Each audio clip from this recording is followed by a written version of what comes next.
Welcome to the Banker Lamp. Please enjoy the video.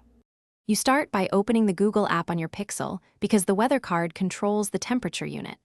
Once open, tap More or your profile icon to reveal settings. This is faster than digging through system menus. Make sure you're signed in so settings persist.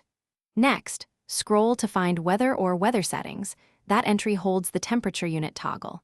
These are the first actionable steps to reach the control that switches Fahrenheit versus Celsius.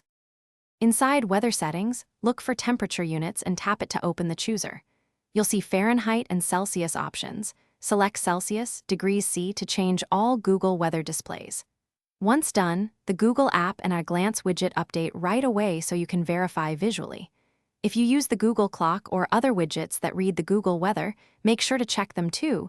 Those pull the same setting. This step does the actual conversion for the interface. After selecting Celsius, verify by viewing the at-a-glance widget or the Google weather card. Temperatures should show degrees C. If the display hasn't updated, close and reopen the Google app or swipe the widget off screen and add it back. That forces a refresh. If it still shows Fahrenheit, go to Play Store to update Google or clear the app cache in Settings Apps Google Storage. These fixes resolve most syncing or UI caching issues quickly. Thanks for watching. If this was helpful, leave a like and consider subscribing. See you next time.